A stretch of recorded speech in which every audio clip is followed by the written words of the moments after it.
ശ്രീമദ് ഭാഗവതം പ്രഥമസ്കന്ധം 5-ാം അധ്യായം. ഓം നമോ ഭഗവതേ വാസുദേവായ. വീണാപാണിയായ ദേവർഷി കൃഷ്ണദ്വൈപായനോട് ഇപ്രകാരം പറഞ്ഞു: ഹേ പരാശരപുത്ര, ശബ്ദബ്രഹ്മത്തിലും പരബ്രഹ്മത്തിലും ഒരുപോലെ നിഷ്ണാതനായ ഭവാൻ അകൃതാർത്ഥനെ പോലെ എന്തിന് വ്യസനിക്കുന്നു? കൃതാർത്ഥതയുടെ ലേശം പോലും അങ്ങയുടെ മുഖത്ത് പ്രകാശിക്കുന്നില്ലല്ലോ.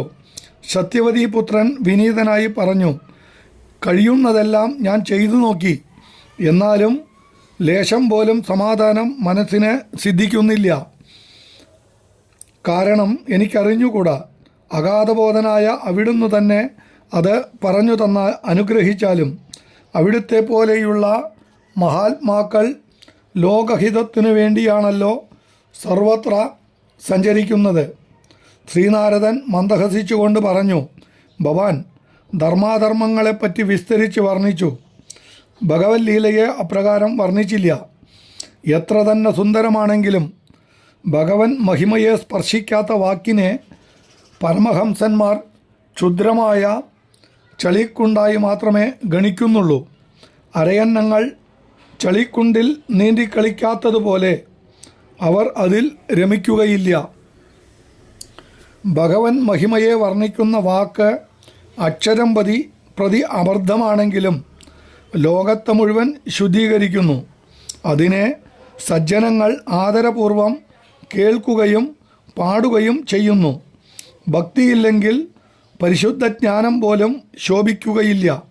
പിന്നെ വെറും കാമ്യകർമ്മങ്ങളുടെ കഥ പറയാനുണ്ടോ? കാമ്യകർമ്മ തൽപരൻ്റെ മനസ്സ് ഒരിക്കലും ശാന്തമായി വർത്തിക്കുകയില്ല. അത് അനുനിമിഷം കൊടുങ്കാറ്റത്ത് തോണിയെന്ന പോലെ അങ്ങോട്ടുമിങ്ങോട്ടും ചലിച്ചുകൊണ്ട് തന്നെ ഇരിക്കും.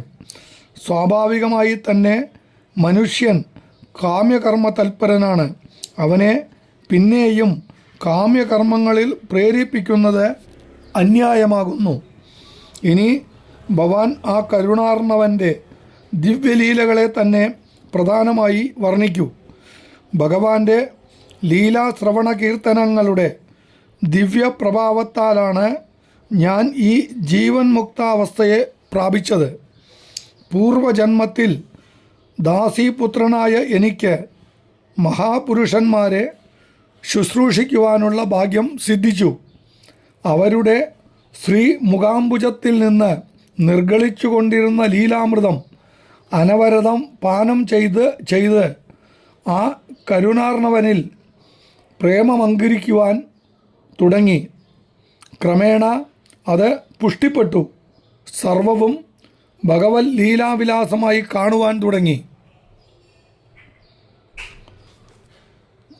ചാതുർമാസ്യാവസാനത്തിൽ ആ ഗുരുവര്യന്മാർ എന്നെ അനുഗ്രഹിച്ച് സ്ഥലം വിട്ടു.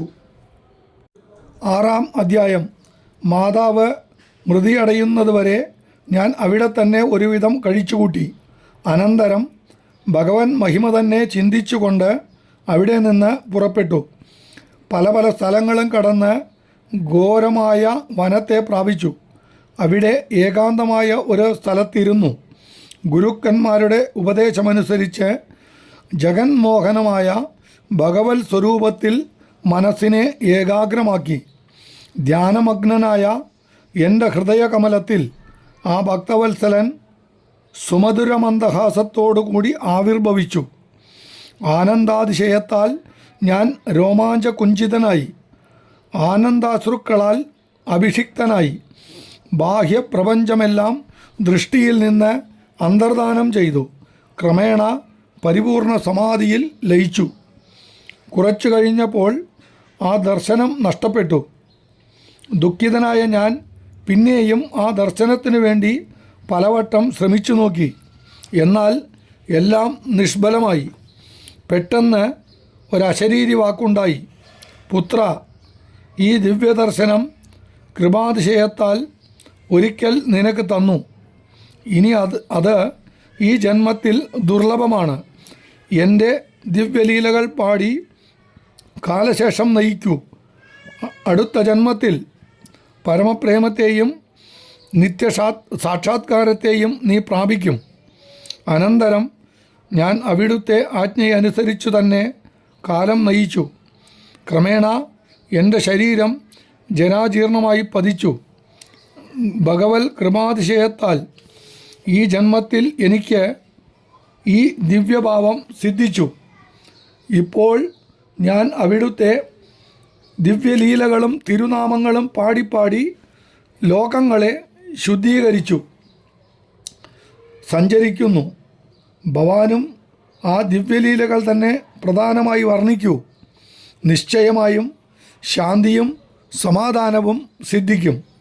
ഇപ്രകാരം പറഞ്ഞ് ലീലാഗാനങ്ങൾ പാടിക്കൊണ്ട് ശ്രീ നാരദൻ അവിടെ നിന്ന് അന്തർധാനം ചെയ്തു. ഹരി ഓം.